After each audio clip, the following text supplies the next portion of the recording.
Ketika ada hal-hal yang sulit dalam agama bukan berarti disuruh kita give up, bukan.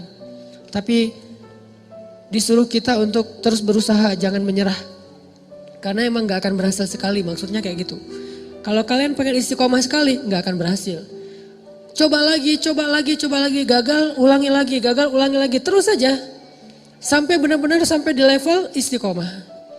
Kayak dulu kalau misalnya kita suka ngabisin waktu yang agak-agak kurang berkualitas sih, kayak main game gitu. Awal-awal main game kan langsung baru pertama main udah kalah ya.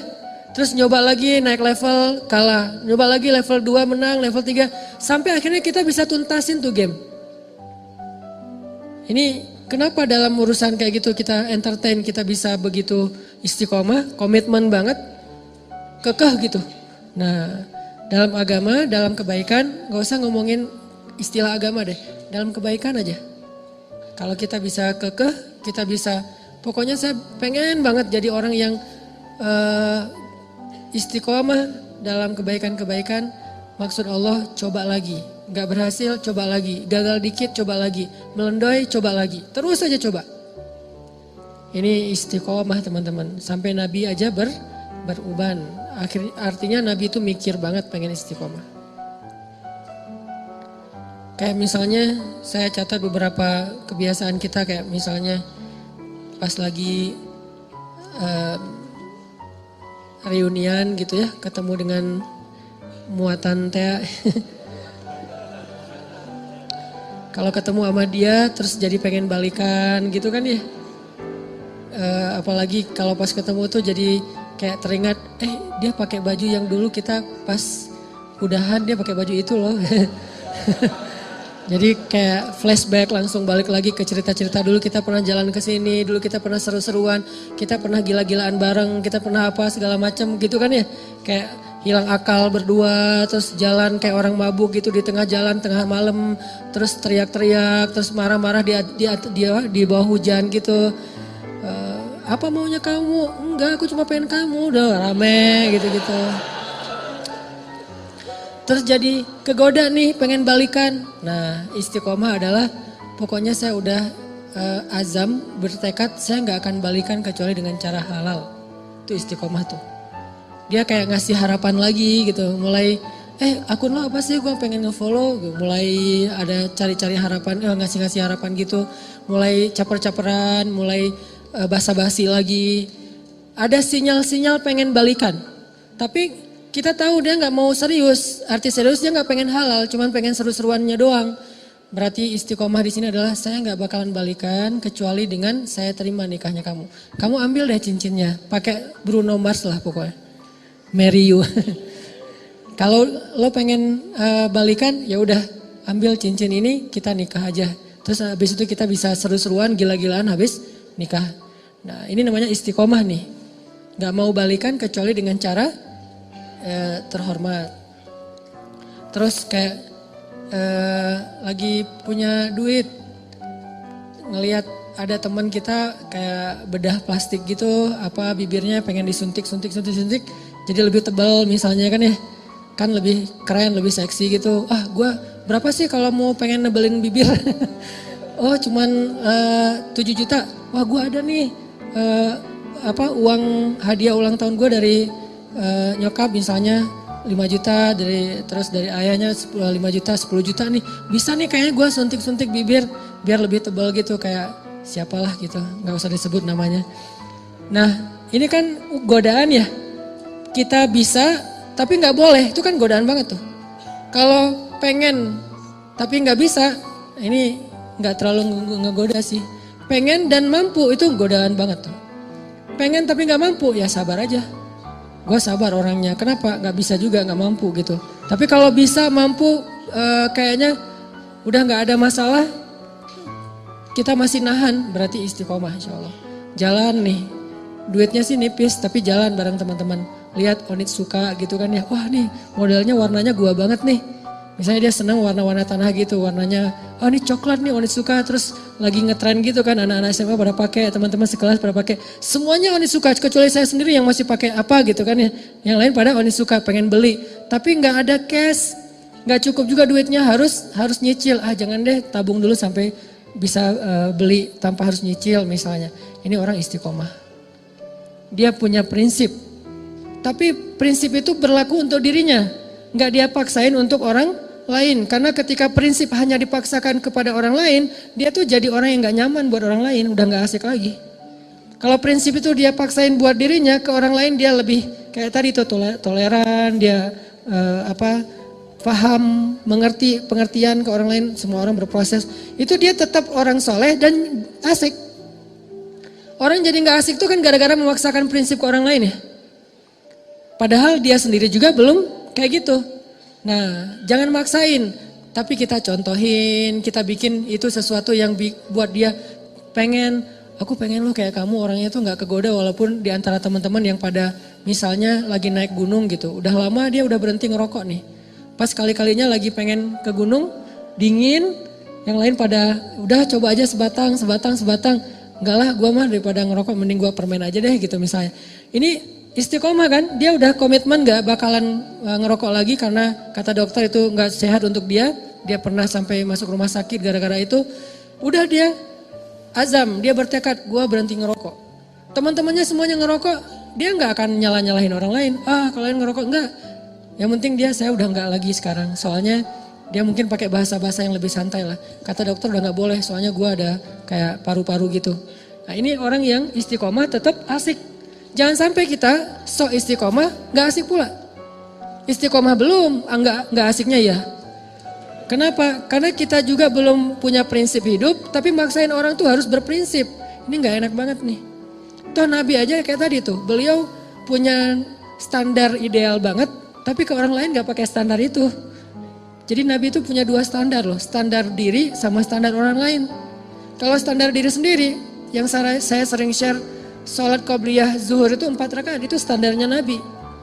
Tapi begitu sholat qobliyah zuhurnya depan orang lain, pakai standar orang, 2 rakaat aja deh yang ringan. Standar Nabi, tahajud itu 1 rakaat 5 juz, 5 juz 1 rakaat. Tapi kalau sholatnya bareng dengan orang lain, bacanya yang ringan-ringan aja deh, Al-Muluk aja dibagi 2 misalnya. Sesekali doang Al-Muluk dibaca 1 utuh, 1 rakaat. Kenapa? Karena Nabi itu orangnya soleh, asik. Solehnya ke diri, ke orang lain asik. Bukan ngebiarin ya, tapi gak maksain. Bukan ngebiarin tapi gak maksa. Apalagi bukan cuma gak maksa, kadang-kadang belagu lah gitu. Merasa udah paling keren sendiri gitu di antara teman-temannya. Padahal dulu dia juga berproses. Ini istiqomah teman-teman. Yuk kita belajar satu hal aja dulu. Coba kita latih. Bisa gak kita komitmen dengan satu program kita nih. Saya tahun 2018 pengen program misalnya berat badan gak boleh lebih dari, kalau saya karena tingginya sekian misalnya berat badan sebutlah maksimal 65. Idealnya sih 60. Kalau udah lebih 60 berarti saya udah gak istiqomah. Push up. Minimal sehari push up 50 kali. Bisa gak istiqomah dan dawam? Istiqomahnya apa? Makan gak boleh lebih dari jam 7 malam misalnya. Malam sebelum tidur minum air hangat. Atau malam jam 9 itu paling telat minum air hangat. Karena katanya ya, bukan saya juga gak ngerti. Katanya kalau minum air hangat itu membakar lemak. Gak tahu sih. Atau treadmill, lari, sepeda seminggu 2 kali misalnya. Terus pull up, minimal sekali pull up itu 5 kali deh. Kalau nggak mau banyak-banyak 5 kali.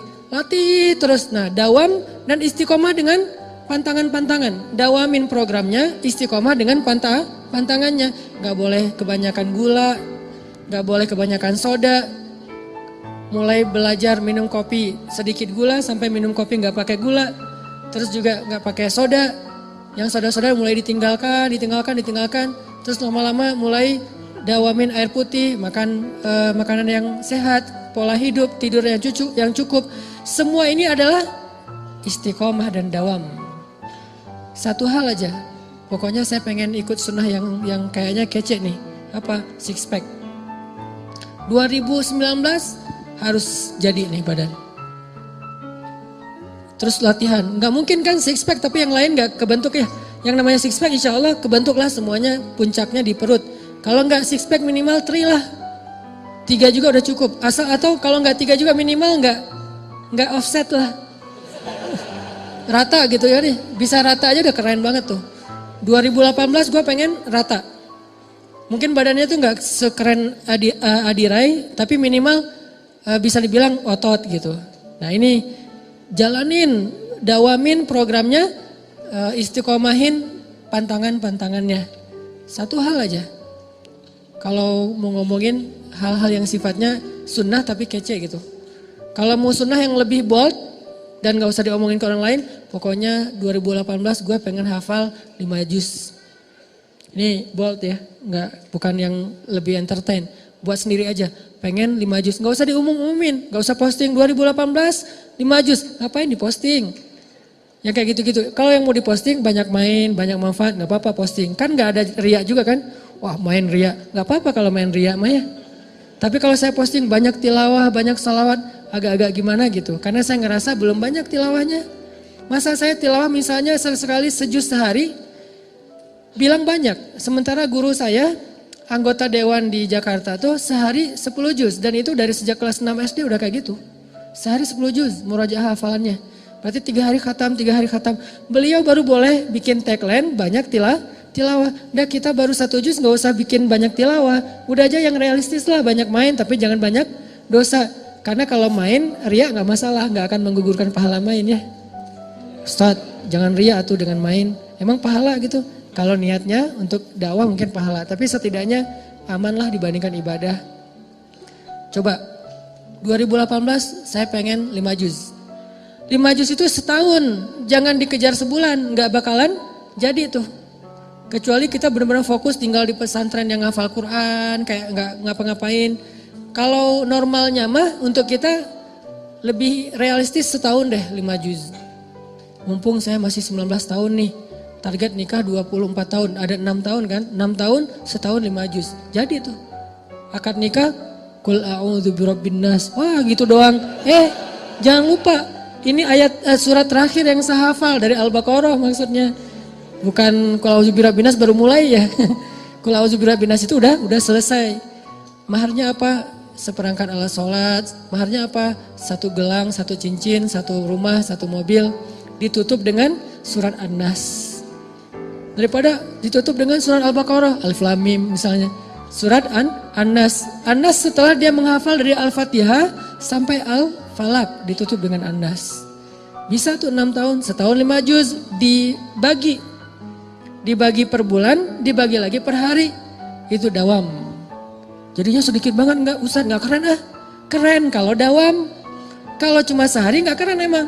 Tapi kalau dawam itu keren. Makanya ketika ada sahabat nanya ke Nabi, ya Rasulullah, ayyul amal ahabba ilallah, amal apa yang Allah paling suka? Apa jawaban Nabi? Adwamuha wa in qallat, yang paling dawam walaupun sedikit. Yang paling dawam itu artinya konsisten. Kalau istiqomah itu artinya komitmen. Yang paling dawam walaupun sedikit. Sedikitnya misalnya coba 5 juz bagi setahun, saya belum pernah bagi, anggap aja sehari ngafalnya cuma 2 baris atau 3 baris. Sehari cuma 3 baris, nggak seru kurang keren. Teman-teman saya tuh sehari 1 halaman. Jangan lihat sekarang, lihat setahun. Ketika itu sudah dawam, itu jadi keren di mata Allah. Malah kata Nabi itu amal yang Allah suka banget. Coba bikin program, gak usah banyak-banyak, tapi targetnya dicicil. Jadi bikin program cicilan, jangan bikin program cash dalam amal soleh. Saya pengen nyicil hafal Quran, saya pengen nyicil tahajud. Gimana nyicil tahajud? Mulai dari target saya tahun ini tahajudnya lengkap 11 rakaat, dimulai dari jam 3. Nyicilnya dari jam 4:04. Kan azan jam 4 misalnya 30, ada waktu 15 menit. Salat tahajud apa Ustaz? Witir dulu 1 rakaat. Beberapa minggu, asal bisa dawam aja nih. 2 minggu, setiap malam bisa witir 1 rakaat. Itu keren loh. Daripada semalam 11 rakaat, 3 juz, besok enggak. Sebulan kosong. Enggak gitu. Mending gua 2 minggu ke depan sebelum sholat subuh wajib witir 1 rakaat deh. Gitu aja. Witir 1 rakaat. 2 minggu tuh witir 1 rakaat. Allah tuh sayang banget sama kita. Minggu ketiga mulai witir 3 rakaat deh. Bulan berikutnya tambah tahajud 2 rakaat, witir 3 rakaat. Mulai bangun jam 4, mulai bangun jam 4 kurang seperempat, mulai setengah 4, mulai setengah 4 kurang, mulai jam 3. Jam 3 udah mulai normal nih, jaga tren itu tuh.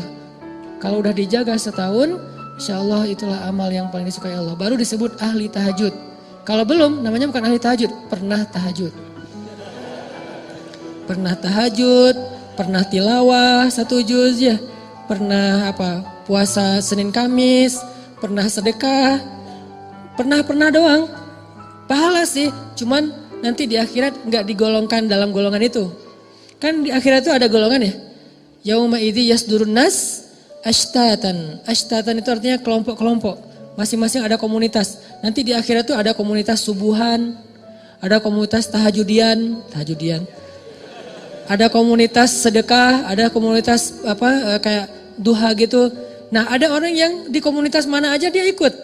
Kayak kita sekarang seneng ngegeng gitu, geng sana ikut, geng sini ikut, anak-anak parkour dia main, anak-anak BMX dia main, anak-anak skate dia main, anak-anak motor dia jalan juga touring. Artinya kan dia gaul banget ya. Karena semua bisa, BMX bisa, parkour bisa, skate bisa, mau motoran bisa. Anak sepeda dia ngegoes kemana ikut, berarti dia bisa semua nih. Di akhirat ada yang kayak gitu juga sih. Tahajud ada dia, duha ada dia, sedekah ada dia. Yang parah gak ada di mana-mana, sendiri doang nih. Kenapa bisa sendiri? Karena dia pernah tahajud, pernah duha, pernah sedekah, pernah tilawah, bukan ahlinya. Lihat ahli dengan pernah bedanya, dawam dan istiqomah. Jadi kalau kita pengen punya komunitas nanti di padang mahsyar, komunitas itu beda loh treatmentnya sama sendiri. Komunitas itu biasanya dapat banyak kemudahan nanti di padang mahsyar. Kenapa? Saling mentestimoni gitu.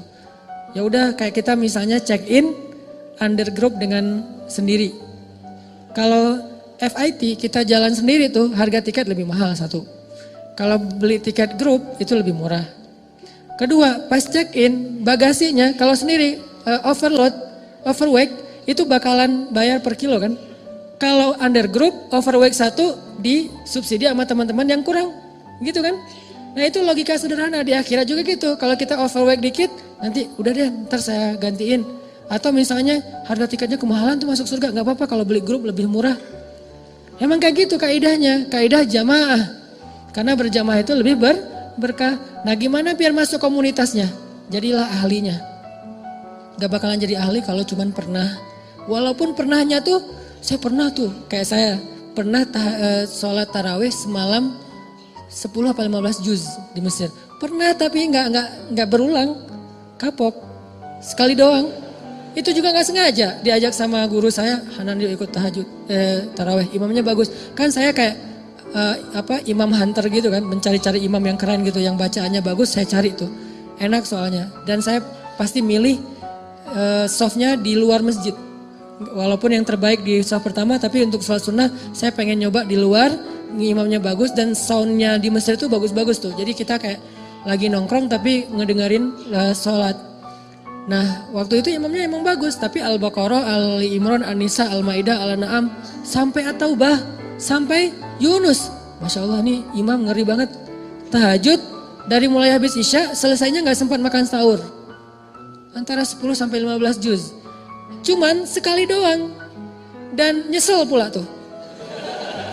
Gak tahu berpahala apa enggak nih.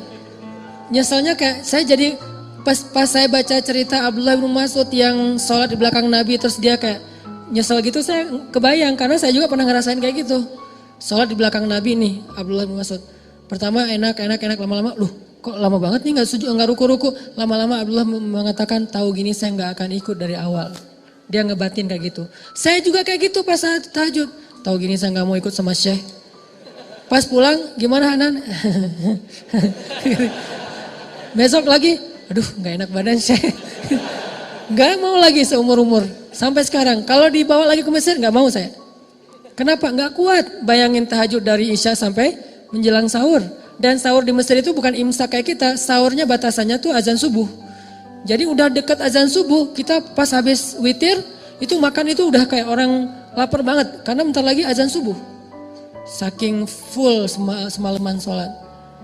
Nah ini namanya bukan ahli tahajud. Pernah tahajud 10 juz, minimal pernah lah. Buat jadi bahan ceramah doang gitu. Gue pernah loh sholat tahajud 10 juz padahal cuma sekali doang. Dan itu juga gak sengaja dan nyesel lagi. Kalau orang yang di masjid itu, nah itu baru keren. Kakek-kakek yang udah berapa tahun kayak udah 10 tahun kayak gini. Nah itu namanya ahli tahajud dengan model Rasul. Itu beneran. Nanti insya Allah mungkin kita berhusnuzan dia bakalan masuk komunitasnya Rasulullah. Foundernya tuh Rasul. Terus anggotanya tuh orang-orang yang tahajud kayak Ibnu Abbas, Abdullah bin Zubair, kayak gitu-gitulah anggota-anggotanya. Termasuk yang di masjid Sayyidah Zainab nama daerahnya. Masjid Sayyidah Zainab itu kalau kayak saya yang cuma pernah sekali nggak masuk komunitas. Tapi berpahala nggak? Kalau ikhlas tetap berpahala. Pahala sama komunitas itu beda. Pahala itu reward, kalau komunitas itu kayak dapat satu anggota, tanda anggota tuh. Bukan reward doang, jadi tanda anggota dan beda nanti treatmentnya di akhirat. Dawam istiqomah. Istiqomah di sekolah tuh teman-teman semuanya punya pasangan. Pacaran gitulah. Kita istiqomah sendiri. Kan keren ya, soalnya gak ada yang mau misalnya. Pengalaman. Alhamdulillah saya belum pernah pacaran. Sekali-kalinya cuma LDRan dan itu gak penting-penting amat. Cuman kayak email-emailan doang, cuman say hi doang. Terus apalah, udah di Mesir tuh LDRan. Itu juga gak lama, cuma beberapa bulan diputusin. Langsung tawaf Sungai Nil gitu kan. Sekali-kalinya diputusin, kan berat banget tuh. Alhamdulillah gak pernah pacaran yang kayak sentuhan, jalan bareng tuh gak pernah. Kenapa? Alhamdulillah gak ada yang mau. Lo mau gak sama gue? Enggak, males banget. Lo mau gak? Enggak, males banget. Semuanya males banget. Ya udah deh, gue sendiri aja. Alhamdulillah. Gara-gara gak pernah jadi kayak jadi ada obsesi yang terpendam gitu kan. Pokoknya saya pengen pacaran yang gila-gilaan. Terwujud setelah halal. Makanya bisa habis-habisan, bisa totalitas, bisa kemana-mana. Pokoknya pengen ngabisin waktu pacaran aja deh berdua. Nah ini artinya istiqomah. Walaupun penyebabnya kadang-kadang emang nasib sih. Istiqomahnya nasib. Kenapa gak pacaran tadi? Gak ada yang mau. Gak menarik, gak berprestasi, gak tajir juga, gak keren. Dulu. Sekarang juga enggak gitu ya. Sombong. Nah artinya teman-teman bisa enggak nih di SMA nih anak-anak SMA ya. Apalagi yang masih SMA, teman-teman yang lain tuh kayak semuanya pada punya pasangan gitu. Kalau misalnya pas liburan sekolah jalan kemana, terus di bangkunya ada nama dia masing-masing ditulis di bangku gitu. Kita bangku kosong gitu kan ya, rapi banget bangkunya, nggak ada tulisan siapa-siapa gitu. Nah ini namanya istiqomah. La tahzan, jangan khawatir kalau kita istiqomah. Kenapa? Orang yang istiqomah itu kan identiknya kadang-kadang dia kayak kesepian ya. Sendiri, gak punya temen. Terutama ketika dia hidup di lingkungan yang lain pada seru-seruan. Dia sendiri yang gak seru. Akhirnya kayak gak dilibatin. La tahzan kalau kita ngerasa sendiri. Kenapa? Nahnu awliya'ukum fil hayatid dunya wa fil akhirah. Kata Allah, kami akan nemenin kamu. Kami, bukan saya, kami. Siapa kami? Allah dan para malaikat. Cuman kita gak ngelihat doang. Tapi sebetulnya kita tuh punya geng. Ketika kita istiqomah itu kalau kita ngerasa gara-gara istiqomah jadi sendiri. La tahzan, jangan khawatir. La tahzan, jangan berkecil hati. La tahzan, jangan sedih. Nahnu awliya'ukum fil hayati dunya. Kami temenin kamu di dunia. Dan nanti kami temenin kamu di akhirat. Allah yang janjiin bakalan nemenin kita. Tanpa niat kita ngejauhin orang lain ya. Orang yang ngejauhin kita gak ada pengen ngejauhin orang. Kalau kita yang pengen ngejauhin orang lain, itu beda babnya. Itu kesannya kita kayak eksklusif gitu, gak boleh. Tapi kalau orang yang ngejauhin kita gara-gara gak bisa diajak happy-happyan, seru-seruan kayak gitu. La tahzan, jangan sedih. Nahnu awliya'ukum. Kami akan nemenin kalian kata Allah di dalam Al-Quran.